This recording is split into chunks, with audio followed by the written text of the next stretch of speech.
설문해자에 따르면 당이란 말의 뜻은 곧 상흑이다.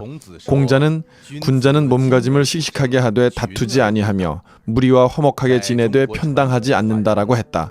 중국 전통문화 중에서 당과 당인이란 말은 중국어에서 폄하하는 뜻이 포함되어 있으며 호분구당과 동의어로 사용되고 당을 결성하는 것과 사리사욕을 도모하는 것이 하나로 연결되어 있다. 근대 중국에서는 공산당이라는 것이 나타났고 그들은 세력을 얻어 정권까지 탈취했다.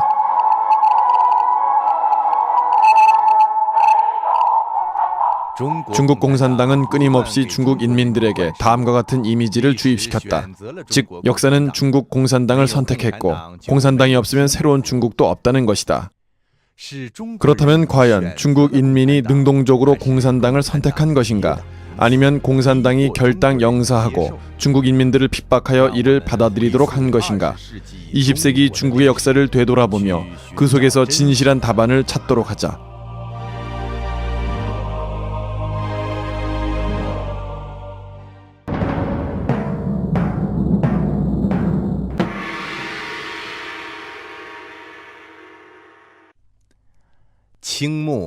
청말 민초. 중국은 거대한 외래 충격과 내재적인 변혁을 거치면서 사회는 혼란과 불안에 처하게 되었다. 현실에 불만스럽게 생각하는 많은 지식인과 인인지사들은 나라를 구하고 세상을 구하고자 하는 마음을 품고 민족을 살리기 위한 묘약을 찾고 있었다. 영국식이 안 되면 프랑스식으로 바꿨고 프랑스식이 안 되면 다시 러시아식으로 바꿔보기도 하였다. 게다가 조급함 때문에 극약 처방까지도 주저없이 사용하면서 하루아침에 중국을 부흥시키지 못하는 것을 안타깝게 생각하였다. 오사운동은 이런 절망감을 충분히 표출한 사건이다. 어떤 사람은 무정부주의를 주장했고 어떤 사람은 공자를 타도하자고 했으며 어떤 사람은 서양 문화를 끌어들이자고 했다.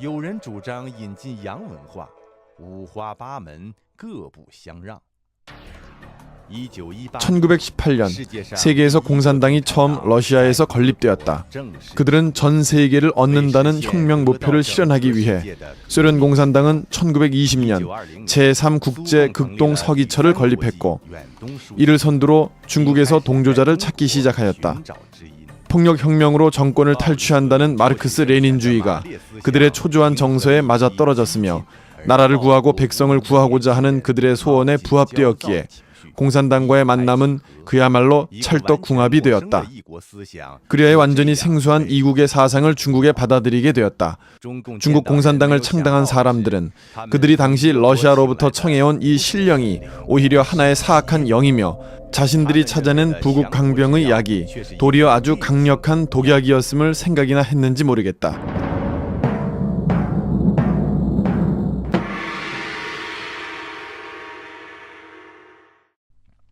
(5000년) 문명 역사를 가진 중국에 중국의 전통과 도무지 맞지 않는 공산당을 이식해오고 외래의 사악한 영을 끌어들이는 것은 사실 그리 간단하고 쉬운 일이 아니었다. 중국 공산당은 공산주의의 유토피아 사상으로 민중들과 애국 지식인들을 기만하고 있다. 그는 공산주의의 사유재산 제도에 대한 부정과 레닌의 폭력혁명 이론을 끌어들이고 공업혁명은 신앙회멸과 무신론을 가져왔으며 아울러 또 역대 제왕제도의 가장 나쁜 부분을 계승 발전시켰다.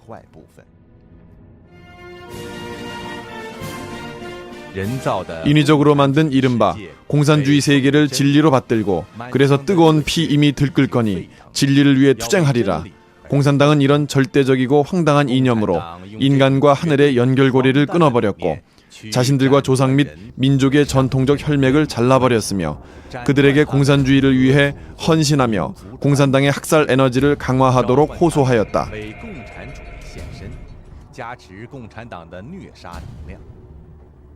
공산주의 운동은 이렇게 시험삼아 중국에 끌어들여졌다. 기타 모든 이론을 제치고 전 중화 민족을 통제하는 이것은 그의 흉악함과 사악, 폭력으로서 비로소 목적을 달성할 수 있었다. 중국 공산당의 발전사는 점차적으로 중국 국내외의 사악을 집대성한 과정이었으며 이 과정에서 중국 공산당은 이른바 중국 특유의 9개 기본 인자를 완성하였다. 사악, 기만, 선동, 투쟁, 강탈, 불량, 이간, 소멸, 통제를 말한다. 이런 기본 인자들은 끊임없이 전승되었으며 게다가 그 수단과 악랄한 정도는 매번의 위기 속에서 진일보로 강화 발전되었다.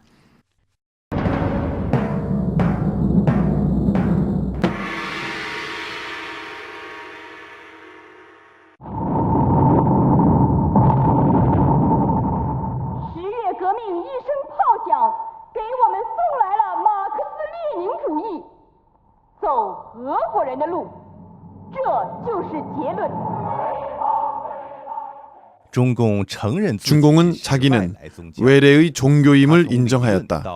이론으로부터 실천에 이르기까지 조직에서 자금 모두 소련에서 들어온 것이었다. 중공은 적색 제국주의의 동방 노선을 집행하고 있었으며 모든 일에 있어 소련의 명령을 따랐고 이는 시작부터 나라를 팔아먹는 정당이었다. 1921년 7월 중공은 정식 건립되었다. 코민테른의 중국 지부로서 중공은 1921년 10월부터 코민테른에서 활동 비용을 받았다. 중공의 극비 문서의 부분 통계에 따르면 1924년부터 1927년에 이르러 코민테른에서 중공에 지출된 비용은 평균 2만 위엔 좌우라고 한다. 1922년 7월 중공의 전국 대표 대회가 열릴 당시 당원 수는 기껏 195명에 불과했다. 코민테른은 이에 대해 중공의 공작 태도를 비평했다. 그리고 소련의 정권 탈취를 경험으로 중공이 국민당에 가입할 것을 명령했다. 그것은 국민당의 힘을 빌어 중공을 키우려고 했던 것이고 국민혁명에 참가함으로써 민심을 얻고자 하는 목적이었다. 이것이 바로 제1차 국공합작의 유래이다. 소련이라는 배후가 있었기에 국공합작 기간 동안 공산당은 국민당 내부에 대거 권력을 장악했다. 국민당 중앙 각 부문 부장에서 공산당원 탄핑산이 조직부장을 맡고 마오쩌둥이 선전부 대표 부장을 맡았으며 저원라이는 황포 군관학교 정치부 주임 겸 군법처 처장직을 맡았다. 그 외 린쭈한이 농민부 부장으로 있었다. 또 적지 않은 공산당원이 국민당 혁명군의 각 급당 대표로 활동했다. 이렇듯 국민혁명의 부채로 된 결과 중공은 1925년 1000명도 되지 않던 당원이 1928년에는 3만 명으로 폭증하였다. 국민당에 가입한 공산당원들은 국민당의 규율도 지키지 않으면서 공개적으로 국민당을 공격하는 언론을 발표하기도 했다. 뿐만 아니라 승낙을 어기고 지하당, 탄원을 조직하여 따라서 지하당원을 확대시켰다. 1925년 1월 994명에 불과했던 공산당원은 그때부터 영도권 문제를 제기했다. 손중산이 돌아가지 않았다면 중공이 겨누는 사람이 어디 장개석뿐이었겠는가.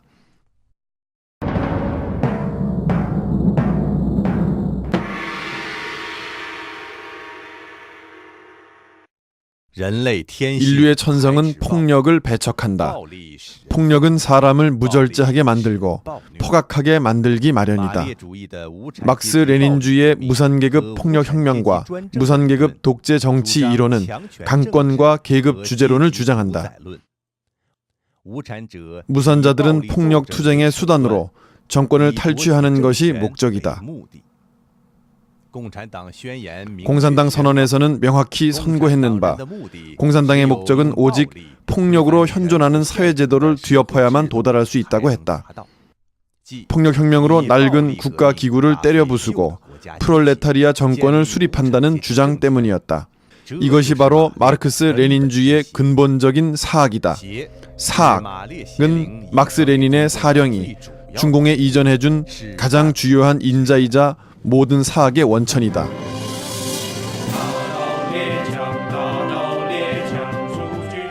군벌을 타도하고 인민들이 오랫동안 바라던 평화를 되찾기 위해 국민정부는 1926년 2월 북벌혁명을 시작하였다.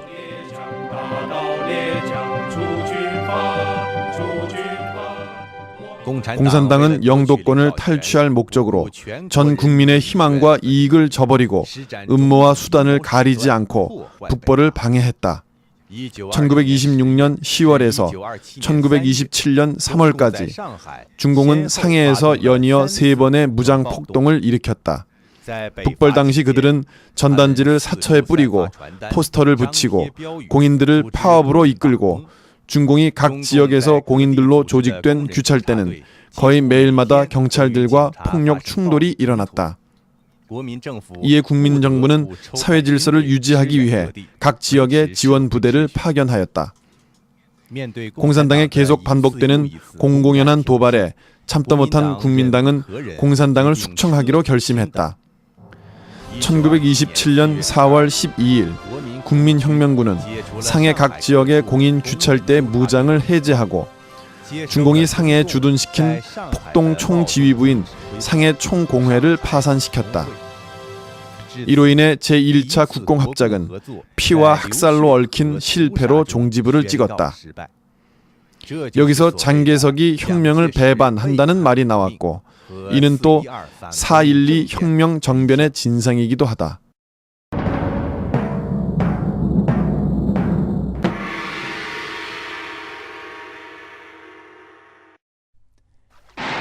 국민혁명군이 군벌과 싸우고 있는 시기 공산당은 농촌에서 농민을 선동해 반란을 일으키고 논과 땅을 마음대로 나누어 가졌다.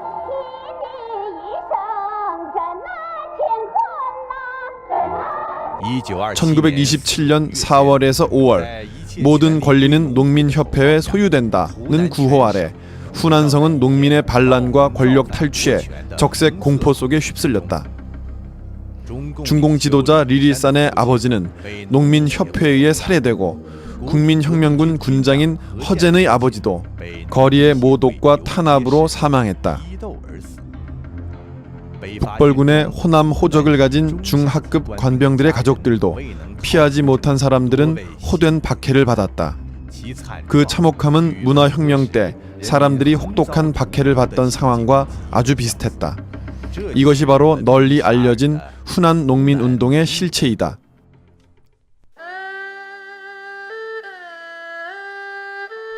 중국 농촌에는 일련의 아주 뿌리 깊은 토지 종족 제도가 있는데 이는 공산당이 정권을 수립하는데 아주 큰 장애가 되었다. 농촌 사회는 원래부터 조화로운 토지 소유와 임대 관계가 있어 지주는 농민에게 땅을 임대해주고 농민은 그 대가로 임대료를 지불한다. 이러한 상호 의존 관계를 공산당은 오히려 계급 대립, 계급 착취로 선동했다. 그들은 농촌의 깡패 불량배들을 이용하여 반란을 일으키고 재물을 위해 목숨을 해치게 하고 난폭한 강탈을 시킴으로써 새로운 질서를 건립하였다. 원래부터 사회적으로 기피당하던 이런 깡패 불량배들이 마오쩌둥에 의해 농촌 혁명에서 가장 용감하고 가장 철저하고 단호한 사람들이다 라고 칭찬받았다. 불량과 강탈은 공산당의 제2와 제3의 인자이다. 깡패들을 이용해 반란을 일으키는 것은 곧 공산당의 전통이라 할 수 있다. 1871년 한무리 깡패 무산자라고 불리우는 오합지졸들이 파리 꼬민을 성립한다. 이들이 바로 공산당의 조상이다. 파리 코민 폭동 기간 그들은 주교와 성직자들을 학살하고 궁전을 불사르고 건축물을 파괴했는가 하면 신문의 발행을 금지했다. 그 후부터 그들은 권력 탈취를 힘들이지 않고 쉽게 얻은 가장 직접적이고 편리한 수단으로 여겼다. 문화혁명의 학습 토론에서 중공은 깡패란 말이 듣기 싫어 깡패 무산자를 통일해 무산자라고 고쳤었다. 약탈은 무산자를 유산자로 만들어 주었다. 그들은 대오를 모아 무장 할거를 벌이고 무기와 의식주를 해결하기 위해서는 돈이 필요했는데 돈을 마련하는 제일 좋은 방법은 바로 약탈이었다. 홍군은 어시 일대에서 성안의 부유한 사람들을 납치하여 그 가족들로 하여금 끊임없이 은화를 바치게 하여 홍군을 공양하게 했다. 더 얻어낼 돈이 없게 되면 그때에야 목숨이 겨우 붙어있는 인지를 놓아주었다. 그들이 한 짓은 도적대와 다를 바가 없었다. 마오쩌둥은 호남 농민운동 고찰 보고에서 농민마다 반드시 이런 단기간의 공포 현상을 조성할 필요가 있다고 생각한다. 그렇지 않으면 농촌 반혁명파의 활동을 절대로 진압할 수 없으며 절대 토호와 지주들을 넘어뜨릴 수 없다. 혁명 기간에 소위 많은 지나친 행동은 사실은 혁명에 필요하다. 혁명, 이것은 공산당이 그것들의 언어 체계에서 정면적인 의미를 부여한 단어로 줄곧 가장 선진적이고 가장 좋은 뜻의 대명사로 사용되었다. 수십 년 동안 공산당은 혁명의 명의로 수없는 악행과 비열한 짓을 감행해왔다.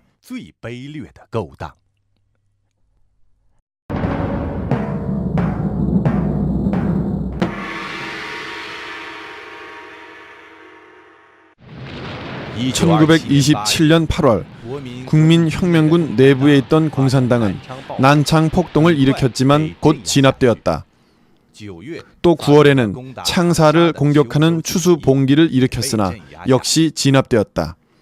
당 지부를 연급 이상으로 건립하고 네트워크식의 통제 방식을 취하기도 하고 농촌의 지역 정권을 건립하였다. 1930년 10월 국민혁명군은 얼마 남지 않은 군벌을 소멸하고 중공 장시와 어이완의 소련 점령 지역에 대하여 5번에 걸쳐 4년간의 포위 전쟁을 치렀다.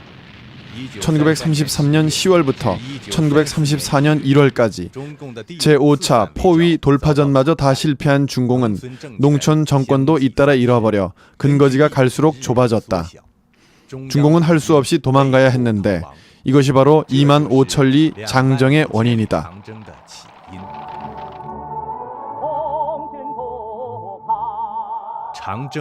중공 혁명사에서 신화의 의미를 부여했던 장정, 사실상 그것은 중공의 제일 떳떳하지 못한 역사이다.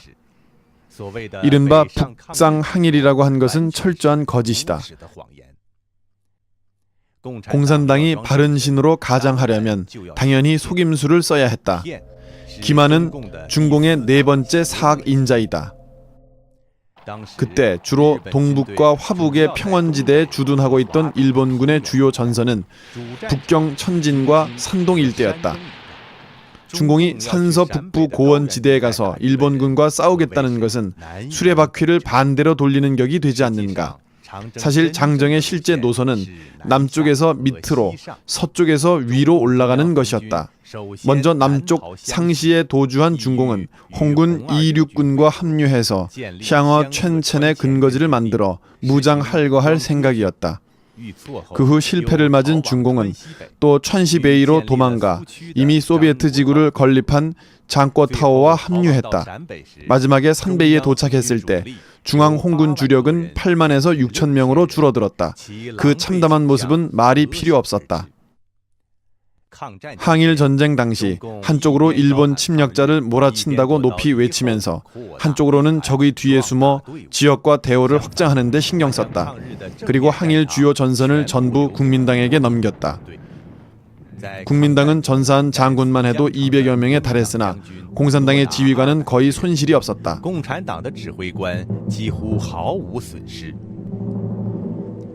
항일 전쟁 동안 중공이 진정 참여한 전투는 단지 핑신관 전투와 바이탄 대전뿐이다. 핑신관 전투만 하더라도 중공은 전혀 이번 전쟁을 지휘하지 않았고 전쟁의 주력도 되지 않았다. 단지 적의 추가된 부대를 매복 공격했을 뿐이다.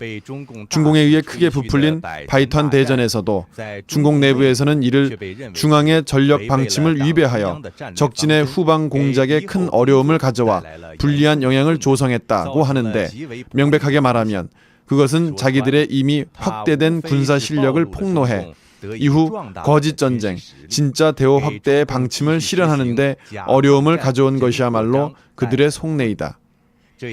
이 역시 이 전투를 이끈 팔로군 부총지휘 펑더화이가 문화혁명 시기 타도당한 이유의 하나이기도 하다.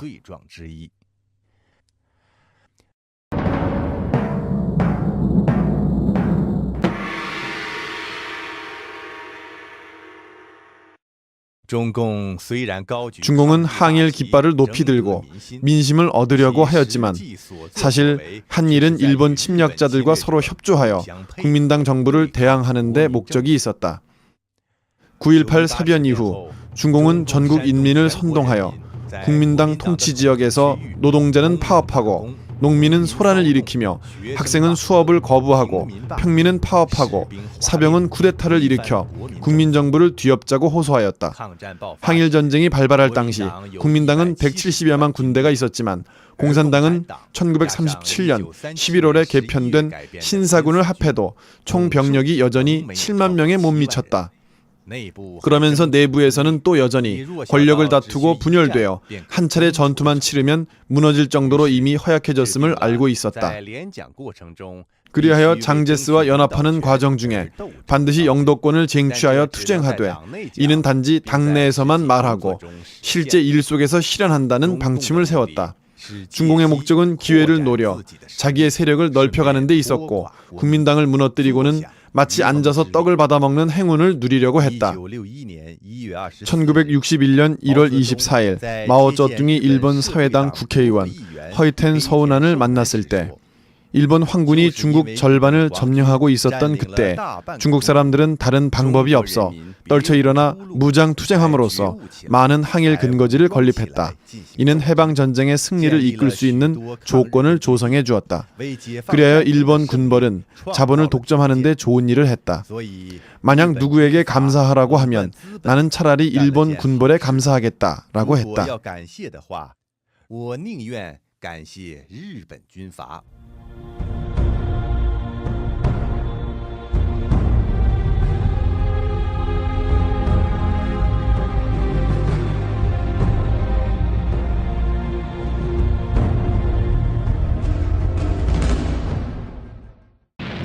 중공의 역사학자들은 바로 8년 항일 전쟁이 있었기 때문에 해방 전쟁의 승리를 거두는데 든든한 기초를 마련해 주었다고 말한 것이다.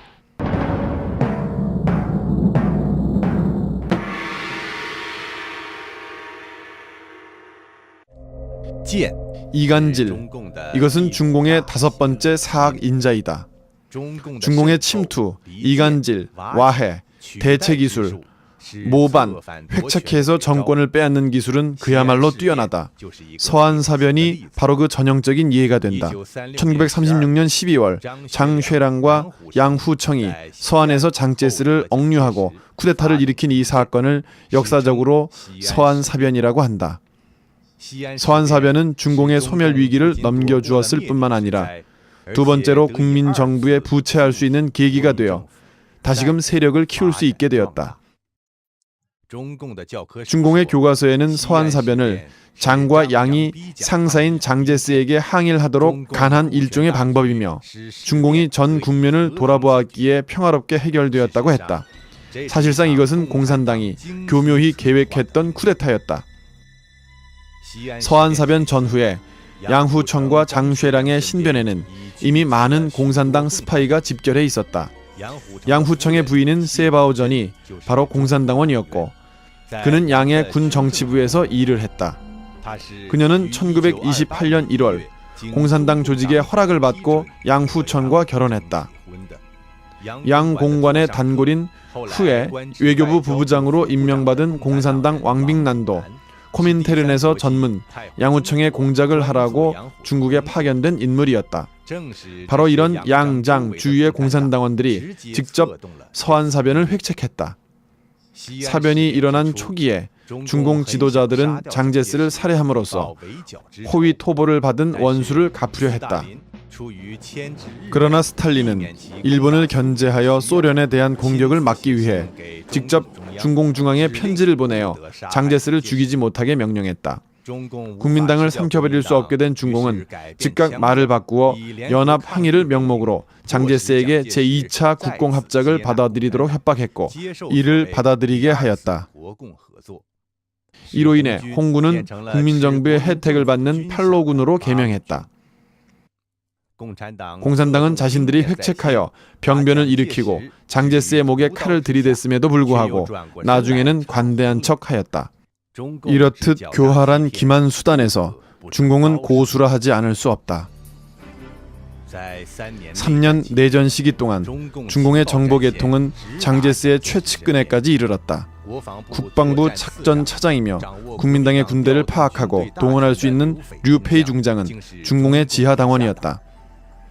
이동 명령을 받은 군대들 자신도 모르고 있었을 때 연안에서는 이미 정보를 입수해 이에 따라 작전 계획을 짜고 있었다.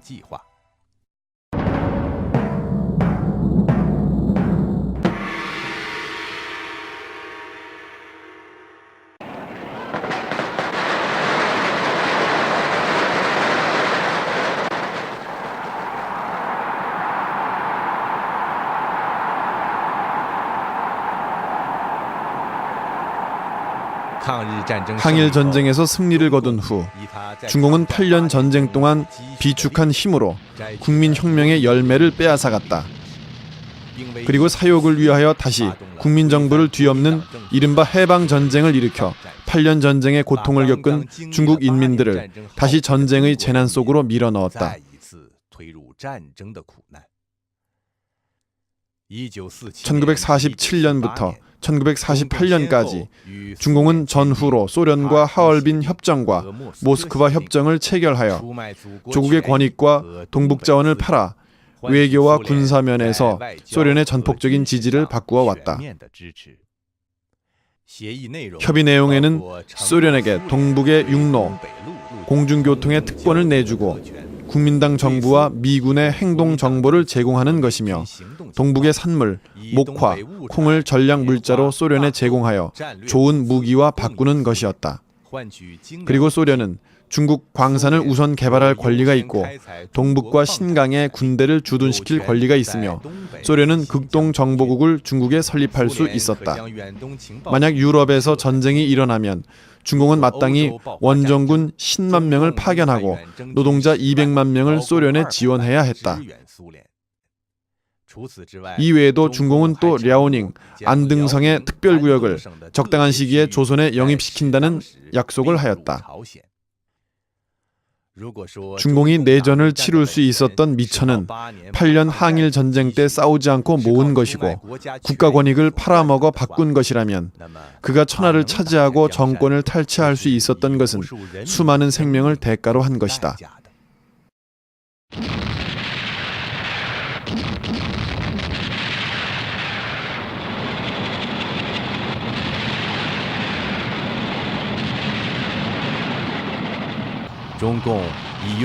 중공은 인해 전술로 유명하다. 랴오선, 핑진, 하이하이 전역에서 사용한 것은 사람을 총알바지로 한 가장 원시적이며 가장 야만적이고 가장 비인도적인 전술이었다. 그들은 이것을 인민전쟁의 망망대해라고 한다. 1948년 초 장춘을 포위했을 때 장춘 성내의 양식 공급을 소진시키기 위하여 해방군은 백성들을 도망가지 못하게 하라는 명령을 받았다. 그 결과 장춘 병사들은 2달 동안 진지에 gat혀 산채로 굶어 죽고 얼어 죽고 성 밖으로 도망가려는 거의 20만 명의 국민들에 대하여 포위를 풀지 않았다. 사후에 오히려 한치 부끄러움도 없이 듣기 좋은 말로 장춘을 해방할 때 무력을 사용하지 않았다라고 하였다. 이리하여 중공은 잔인, 포악하고 교활하고 음흉하고 지독한 수단으로 국민당을 성공적으로 대륙에서 쫓아냈다.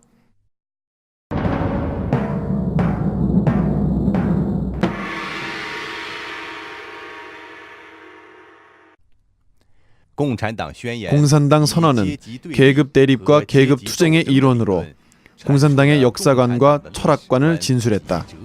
무산자는 이미 있어온 전통관념과 사회관계를 때려 부수면서 투쟁의 목적은 정권을 탈취하기 위해서 있다라고 한다. 공산당의 철학은 투쟁의 철학이다. 투쟁을 하자면 꼭 증오가 있기 마련이고 증오가 없다 하더라도 증오를 만들어내고 선동할 수 있다. 선동과 투쟁, 그것은 공산당의 6번째와 7번째 기본 인자이다.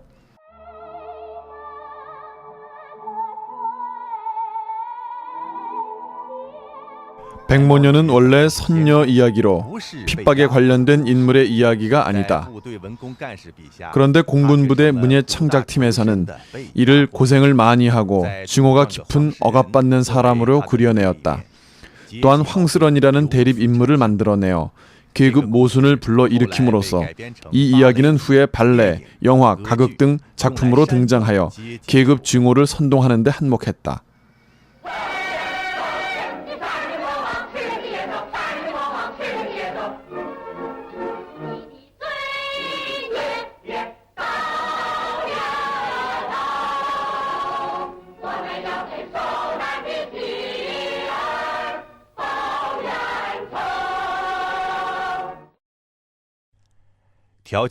일부 사람들을 선동하여 다른 일부 사람들을 참혹하게 학살하는 것은 중공이 제일 잘 써먹는 수단이다.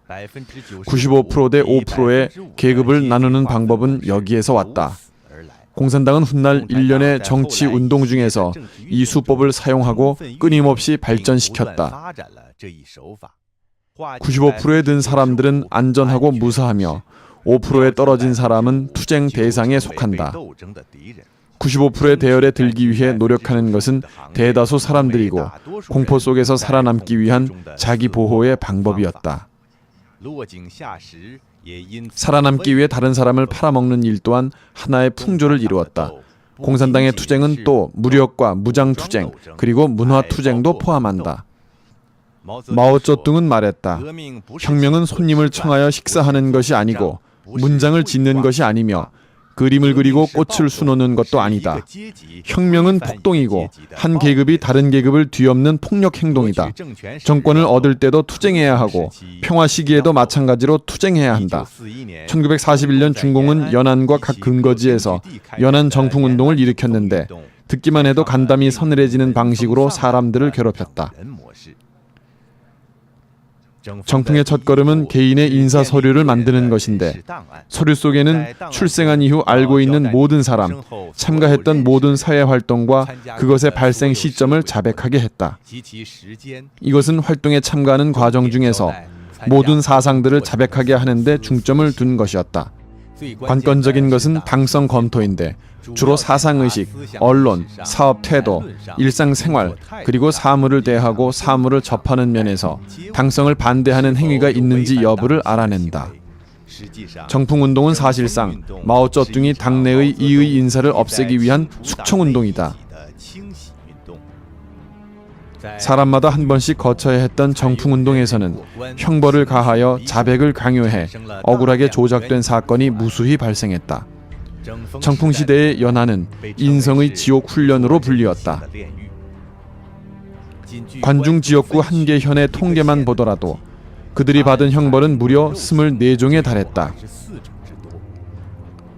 정풍운동은 가장 공포스럽고 가장 어두우며 가장 잔혹한 권력 게임이었다. 그것은 인류의 문명과 존엄을 모멸하고 인성과 양심을 저버리게 했다. 사람들은 긴장과 공포 속에서 치욕을 감수해야 했고 자존심을 포기하면서 고문과 압박하에 양심을 팔아먹고 우정을 팔아먹었다. 그 당시 해방일보의 보도에 의하면 스위스에는 160여 명이 깨닫고 참여했다고 했고 280여 명이 스스로 자백하고 190여 명이 고발되었다고 보도했다. 10몇 살 되는 아이마저 비판대에 올라가 자기가 스파이라고 자백해야 했다. 또한 군위원회 전부학교의 200여 명 학생들 중에서 스파이 130명을 잡아냈다고 한다. 생명을 보존하기 위해 사람들은 다시는 자기의 관점을 제기하지 않고 그저 당 지도자의 어록만 외웠다. 연안 정풍운동은 이후 공산당의 역대 운동의 표본이 되었다.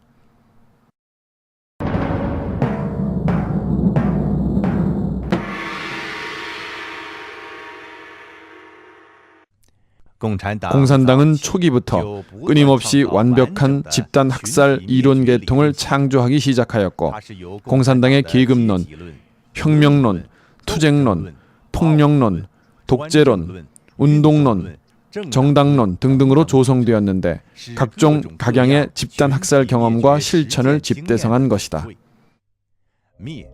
소멸은 공산당의 8번째 인자이다. 연안 정풍과 마찬가지로 공산당이 한 다른 일들도 모두 인정사정이 없었다.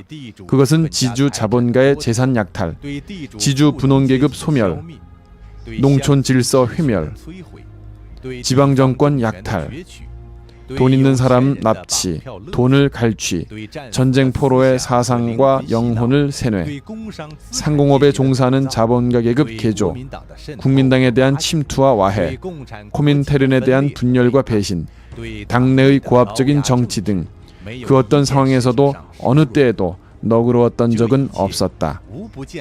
이 모든 것은 전부 집단 말살 이론에서 비롯되었다. 집단 말살은 바로 사상, 인성과 양심상의 말살이다. 히틀러가 사람의 육체를 말살했다고 한다면 공산당은 사람의 육체를 포함한 사상과 영혼까지 말살하려고 했다.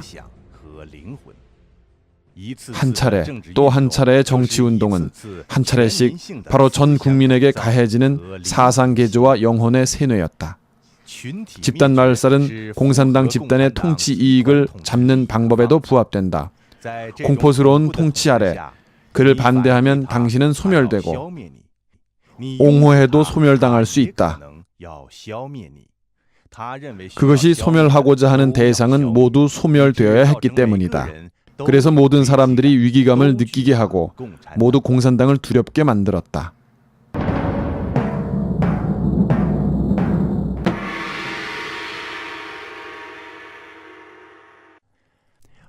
지금까지 언급한 모든 유전자는 모두 동일한 하나의 목적인 통제를 위한 것이다. 통제, 이것은 공산당의 9번째 인자이다.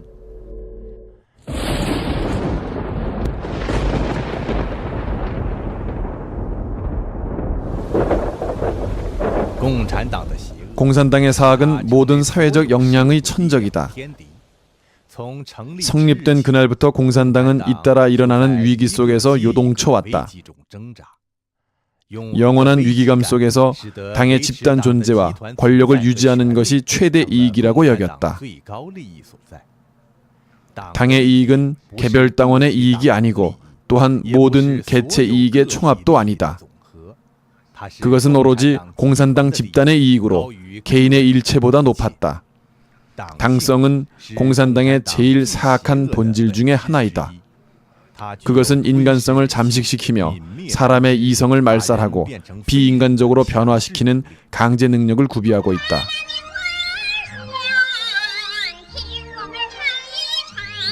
이 아름다운 선율은 산베이 민요로서 사람들 귀에 익숙한 곡이다.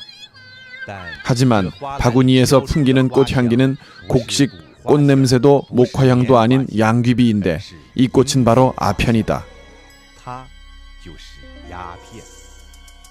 마오쩌둥은 그것을 혁명의 아편이라고 불렀다. 1942년 내전을 치룰 준비를 하기 위해 경비를 마련해야 했던 연안에서는 대거 양귀비 생산 운동을 펼쳤다. 중공중앙 정치국에서는 전문 아편 생산위원회까지 설립하면서 중공 지도자 런비스를 아편 담당 주임으로 임명하였다. 그들은 이 아편을 국민당 통치 지역에 갖다 팔면서 일본 사람들이 파는 아편과 함께 동포들을 중독시켰다. 코민테른의 대표 모스크바 타스타 연안 기자 브라지미노프는 그의 연안 일기에서 중공중앙 정치국 위원 둥파의 말을 기록했다. 과거에 우리는 양식을 한 차 한 차 싣고가 겨우 작은 돈주머니를 바꿔왔는데 지금 우리는 한 주머니 한 주머니의 아편을 국민당 통치 지역으로 송출하여 한 포대 한 포대에 빛이 나는 은화를 바꿔와서 우리는 이 돈으로 총을 사고 폭탄을 사고 탄화를 사서 국민당을 친다 라고 쓰여있다. 아편 담당이었던 런비스의 소위 탄생 100주년을 맞이했을 때 그의 당성은 공산당에 의해 확실히 인정받았다. 그리고 고상한 품격을 지닌 모범적인 공산당원으로 신념을 단호히 하고 당에 대한 사업에 무한히 충성하였다라고 그의 당성을 높이 평가했다. 정권을 탈취한 후 공산당은 진일보, 당성을 널리 발전시켜 나갔다. 그들은 성공적으로 공구와 나사못에 비유하는 러이펑과 같은 인물을 만들어냈고 전국 인민에게 자각적으로 당의 이익을 위호하고 복종, 협조하도록 요구했다. 공산당 통치 아래의 중국은 오직 당의 이익만 있고 인민의 이익은 없다. 그것은 당의 이익이 모든 것에 앞서기 때문이다. 당의 이익 앞에서 옳고 그름, 선과 악은 없으며 정의도 양심도 없다. 공산당은 당성으로 전 당원을 통제하고 다시 전체 인민과 사회를 교화한다. 당성은 국가의 가죽을 쓰고 일관적인 사고방식과 천편일률적인 행동과 규범 제도를 강화했다. 이것은 당의 지도자로부터 일반 민중들에 이르기까지 모두 예외가 아니다. 수십 년간의 교화를 거치며 당성의 사고방식은 이미 전국 인민의 자아를 구속하고 자각적으로 복종케 하며 자동 협조하는 자율적 기제로 만들었다. 당은 강철의 속성을 가졌고 철의 규율과 통일적인 의지가 있다. 전 당원은 모두 특수 재료로 만들어진 사람들이다. 전 국민의 행동은 반드시 일치해야 한다.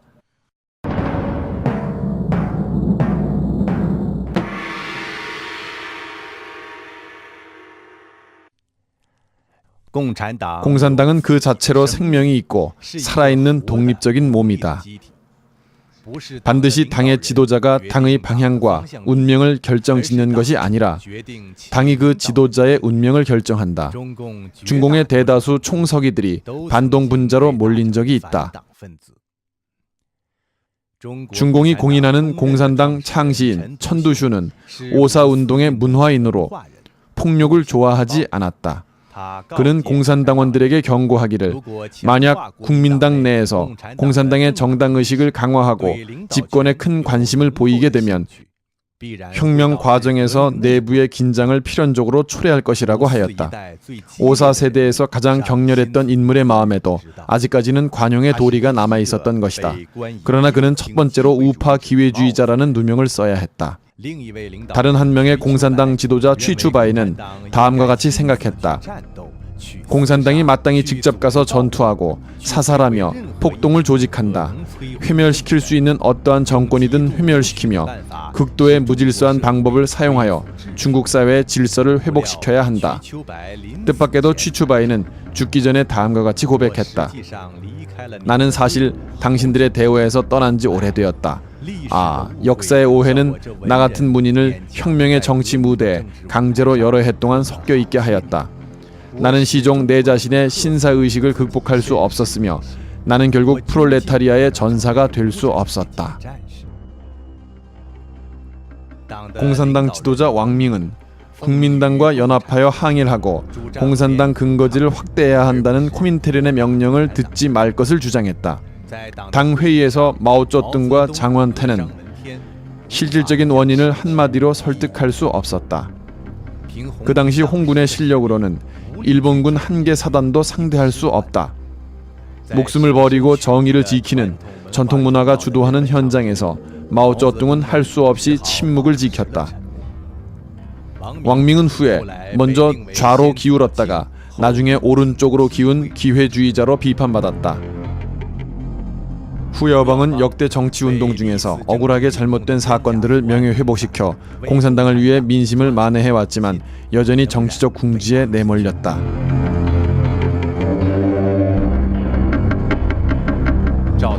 자오지양은 공산당을 구원하기 위하여 개혁하다가 결국 좋은 결말을 보지 못하였다. 공산당의 각 차례 정부는 또 무엇을 할 수 있겠는가? 진정으로 공산당을 개혁한다면 공산당은 곧 멸망될 것이다. 한 대의 기계에 의지하여 자신이 생산해낸 힘으로 그 자신을 개변하려는 것은 일정 정도에 이르면 분명히 불가능한 것이다. 그 때문에 공산당의 개혁은 성공할 수 없다. 당의 지도자들은 모두 비극적으로 끝을 맺었는데 어찌하여 공산당 자신은 아직 완강하게 살아있는가? 가장 사악했던 많은 시기에 공산당의 최고 지도자들이 진지에서 패배했을 때에는 그들의 사악한 힘이 모두 당의 요구에 도달하지 않았기 때문이며 오로지 가장 사악한 것이야말로 당의 필요에 부합되었다. 살아남을 수 있었던 지도자는 당을 조종할 수 있어서가 아니라 당을 훤히 꿰뚫고 있어 당의 사악한 힘을 따라 걸을 수 있었고 공산당에게 에너지를 강화해 줄 수 있었기 때문에 살아남은 것으로 당이 위기를 넘길 수 있도록 도와주었기 때문이다.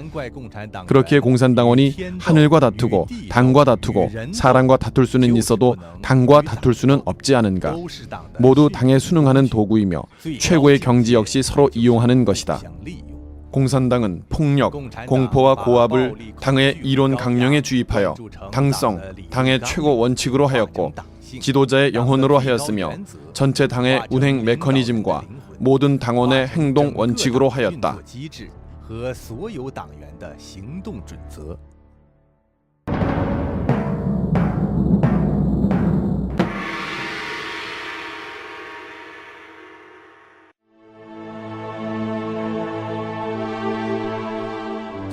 중공의 발전사를 종합해보면 희미하던 답안이 모두 겉으로 드러난다.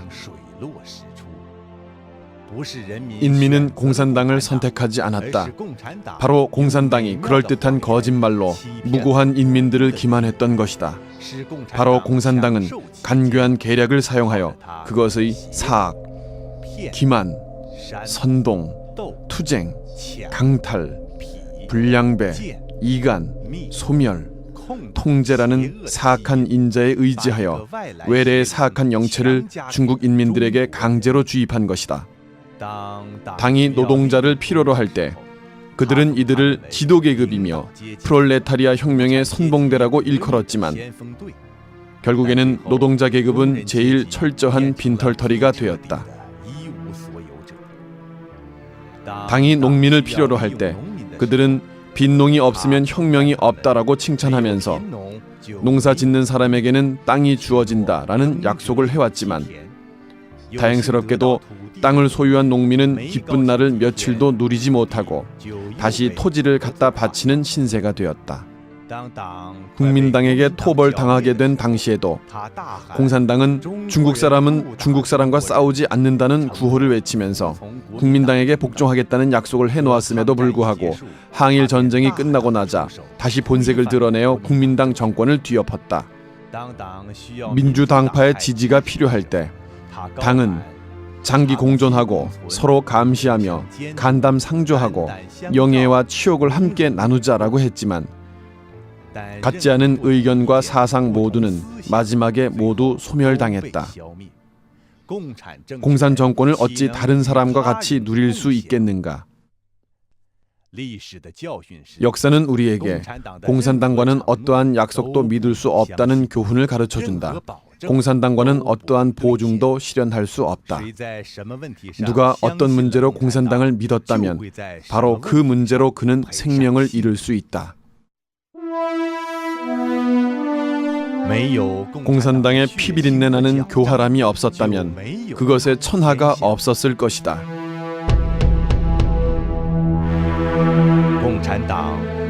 수십 년 동안 공산당이 중국 인민에게 가져다 준 것은 한없는 재난과 한없는 고생이다.